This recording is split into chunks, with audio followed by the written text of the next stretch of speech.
Hello everyone and welcome to Talking Amateurs, the place for your amateur football fix on the internet. I'm Kym Morgan from Messenger Community News, and joining me today, Gordon Armstrong, as he always does, and Duane Schultz, league footballer with the Woodville West Torrens side, and also former Jeps Cross player, coming in for his debut. Welcome. Yeah, debut in the red seat today, so we'll see how we go. Yeah, if you're wondering where we're broadcasting from, it's not Play School. We're just down a level here in the Weymouth Street office, down to level 3, Gordo. Level 3, and I can't get any lower than I have for a few years, so as long as you get me up out of the chair later on. And G. Armstrong's tie, just going well with the theme of the Play School theme there. I knew we were coming here and I thought purple was the thing for the day, so. Well played. Thank you. Alright boys, big week in amateur footy as it always is. Probably the big result had to be your old mob, Schultz, Jeps Cross. Yes. 7th going into the round, getting a big win over Salisbury North. Definitely. Been struggling in the first part of the season, and they've escaped relegation zone for the time being. But great win against Salisbury North, who are travelling not too badly. They're probably pretty close to Henley at the moment. So. We've only dropped 3 all year, Gordo. Did you see that one coming? Yeah, well, Jeps Cross has been threatening for a while, but to hold Salisbury North to 4 goals for 3 quarters was a great result. Away from home too, it was a surprise. I must admit, Salisbury North would be looking good, but not on Saturday. And the other big game, Gordo, are you off the Sacred Heart bandwagon? Your mob, you've been on them all through the 6-game winning streak is over. Henley getting up by 3 goals. Yeah, I might be just teetering. I tend to be a fair weather supporter, as you know, so Salisbury North. Sacred Heart was quite impressive in passages, but Henley was just too strong in the end. We'll say there was a classic goal that Vinny Regalo kicked in the 3rd quarter. It was just an absolute ripper.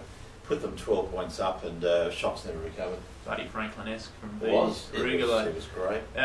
Might have to make some room in the Jeps Cross bandwagon for Gordo. Clear out the Sacred Heart bandwagon. And the other 8 clubs too. That's right. Yeah. Other results on the weekend, Gazer had an important win over Port Districts by 33 points. Goodwood Saints did it very easily over Broadview, just flexed their muscles there with a 52-point win. And Tea Tree Gully finally got a win, boys, after a couple of months without one. They beat the hapless by 53 points. Yeah, well the Gullies, just talking about that game, they've been threatening for a while. They've finally got players back. Stephen Pitt kicked 6 goals.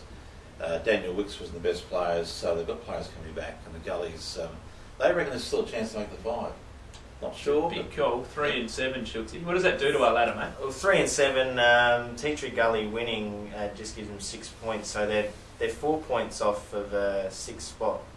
So making the 5 now would be a big call after a win. But I mean, they're plugging away in a confidence booster like that. I mean, Tea Tree Gully have definitely got the cattle down there. It's just they've just got to put it together on the park. And I know they've had a few injury scares, but I just guess the second half of the season is just going to be just put it together on the field. There's some big names down there. Let's get to this week's games, boys, and some tips. Jeps Cross on a roll. Can they beat the big dogs in Goodwood Saints? Yeah, it's got to be the match of the round. I mean, if Jeps Cross is going to be a chance for the 5, this is a game they could sneak, but when in doubt, you've got to go for the Saints. Saints for me.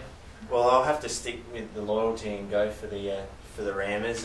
Going to define their season this clash, so definitely a must-win game for Jason Rowe and the Chargers. Henley Gazer, 2nd v 4th. Arguably the game of the round, although Gordo's already called it. Yeah, I called it early, and I'll have to stick with that. So, look, Henley on form should be too strong. Gazer lost by 14 goals to Henley early in the year, but Henley will win this one by about 4 goals. Henley for mine. Yeah, Henley for mine too. Tea Tree Gully taking on Sacred Heart. Tea Tree Gully reckon they're going to make the top 5. They have to start winning some of these ones against good sides. Yeah, this will be a ripper game as well. Sacred Heart playing at Pertering Row. Well, I think the Shocks are just going a fraction better, maybe narrowly, but the Gullies, look out. Shock's got a lot of injuries. Yeah. I am going to tip a big upset and go for Tea Tree Gully. I'm going to go for Tea Tree Gully too, because I reckon the ground might play a bit into the hands of the Gullies. It might be a bit wet down there. I just think they play Pertering Row a little bit better than their opposition on days like that. And a quick one, Chris Flatton's gone for the year for Sacred Heart, knee reconstruction too. Terrible news that. Yep. Port Districts, Paynham Norwood Union, 2 sides struggling. I can't tip Paynham Norwood Union. I tipped them last week against the Gullies and they let me down, so I'm going for Port Districts. Probably have to say Port on recent form. Port won by 11 points last time they played, and I think they win again. I'd love to see Palm Norwood Union get a win, and I'm basing it purely on the ladder that you're going to see shortly, that they've let less points in than Port District. Okay, there you go. And Broadview and Salisbury North, last match of the round. This is a big one as well. I think Broadview at home has been playing pretty well. I know Salisbury North was disappointing last week, looked to bounce back, but I'm going to go for Broadview by a couple of goals. Salisbury North for me. Broadview in a tight one. This clash is really going to define where they're going to move in the next 3 or 4 weeks, whether they can snag that elusive 5th spot or not. So the Tigers for mine. You heard it on Local Footy SA.